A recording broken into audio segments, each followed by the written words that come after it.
रहीम biology series के lecture number 9 में आज हम डिस्कस करेंगे about cell history and the formation of cell theory. तो आइए आज के लेक्चर को स्टार्ट करते हैं। तो हिस्ट्री ऑफ सेल में सबसे पहले हमारे पास जो साइंटिस्ट आते हैं वो आते हैं रॉबर्ट हुक। रॉबर्ट हुक ने सबसे पहले सेल को डिस्कवर किया था in 1665 and he also discovered the cell wall. The term cell was also coined by Robert Hooke, and he used this term from the Latin word celluli, which means hollow space. उन्होंने सबसे पहले जो bottle cork थी उसकी slice को observe किया था और उसमें उन्होंने देखा था उनको छोटे छोटे टाइनी पोर्स नजर आए थे, जिसको उन्होंने फिर सेल का नाम दिया था। इसके बाद एक साइंटिस्ट आते हैं Antonie van Leeuwenhoek. Antonie van Leeuwenhoek को फादर ऑफ क्लासिकल माइक्रोबायोलॉजी भी कहा जाता है, जो कि बेसिकली एक टेलर थे। उन्होंने अपनी एक हैंडमेड माइक्रोस्कोप से पाउंड वाटर को ऑब्जर्व किया था और वहां से उन्होंने सिंगल सेल ऑर्गेनिज्म को डिस्कवर किया था। और उस टाइम पे उन्होंने उनको नाम दिया था एनिमलक्यूल, जिसका मतलब था टाइनी एनिमल्स। इसके अलावा he was also the first person to observe the living cells of bacteria, protozoa and red blood corpuscles. इसके बाद हमारे पास साइंटिस्ट आते हैं जीन बैप्टिस्ट डी लेमार्क।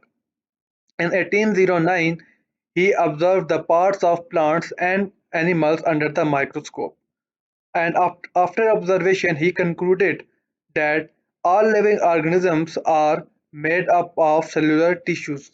यानी कि जितने भी ऑर्गेनिजम्स हैं, अपनी एक्सपेरिमेंट के बाद उन्होंने जब ऑब्जर्व किया, एग्जामिन किया, उन्होंने कंक्लूड किया कि जितने भी लिविंग ऑर्गेनिजम्स हैं वो सब के सब सेलुलर टिश्यू से मिलके बने हैं। और इसके अलावा उन्होंने कहा था कि no body can have life if it is not made up of cells. यानी कि अगर किसी बॉडी के अंदर सेल्स नहीं है तो उसके अंदर लाइफ भी नहीं होगी। इसके बाद हमारे पास रॉबर्ट ब्राउन आते हैं, जिन्होंने इन 1831 डिस्कवर किया था nucleus of the cell from orchid tree. Next हमारे पास और भी डिफरेंट साइंटिस्ट आते हैं, जैसे हमारे पास आते हैं Nehemiah Grew. In 1682 she identified tissues and stated that they are made up of units which are called cells. Another scientist, Alfonso Cortai, observed living substance in cell, and that living substance is named as Sarkodie by a scientist Dujardin, and Purkinje named it as protoplasm. जो living substance Alfonso ने observe किया था उसको सरकोडी कहा था डूजार्डिन ने, and पुरकिंजी ने उसको नेम दिया था protoplasm.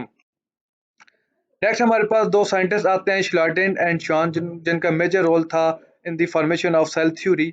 In 1838 a German botanist named Matthew Schleiden claimed that all plants are made up of cells, while in 1839 a German zoologist Theodor Schwann proved that the animals were also made up of cells.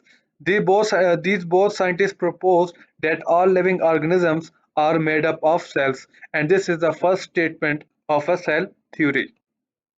Another scientist named Rudolf Virchow in 1885, he said that every cell comes from a cell, यानी कि जो life है it comes from a pre-existing life.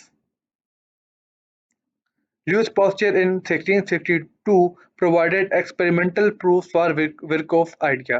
He demonstrated that a microorganism, bacteria, could be formed only from the pre-existing bacteria. इसके बाद इन सब scientist की जो findings थी उनको कंक्लूड किया गया और हमारे पास एक थ्योरी पेश की गई जिसको सेल थ्योरी कहा जाता है, जिसके जो मेन पॉइंट्स है वो ये हैं कि जो सेल जो है it is the basic structural and functional unit of living organisms, and cell is a mass of a protoplasm having a nucleus, a number of organelles, a covering membrane, and it is capable of free existence. यानी कि जो cell है वो protoplasm का एक मास है जिसके अंदर न्यूक्लियस भी मौजूद होगा, नंबर ऑफ ऑर्गेनेल्स भी मौजूद होंगी, एक उसकी कवरिंग मेम्ब्रेन होगी और उसके अंदर ये कैपेसिटी होगी, ये एबिलिटी होगी कि वो फ्री एग्जिस्ट कर सकता है। Next point is all organisms are composed of one or more sales, यानी जितने भी ऑर्गेनिजम्स हैं वो एक या एक से ज़्यादा सेल्स के अंदर से मिलके बने हैं। अगर वो एक सेल से मिलके बने हैं तो उनको यूनिसेलुलर कहा जाएगा, अगर वो एक से ज़्यादा सेल से मिलके बने हैं तो उनको मल्टी सेलुलर कहा जाएगा। इसके अलावा all cells are produce by the division of pre existing cells, यानी जितने भी नए सेल्स बनते हैं वो पहले से मौजूद सेल्स की डिवीजन से प्रोड्यूस होंगे। Next point is the life express inside the cell is shown by the whole organism, यानी कि सेल के अंदर जो भी लाइफ एक्सप्रेस हो रही है, जो भी फंक्शंस परफॉर्म हो रहे हैं, वो पूरा ऑर्गेनिज्म उनको शो करेगा। तो ये सारे के सारे कुछ पॉइंट्स थे जो कि सेल थ्योरी से रिलेटेड थे।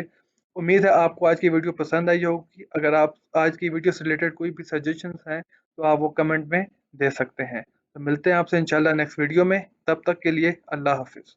Subscribe this channel and hit the bell icon so you get the notifications of upcoming videos.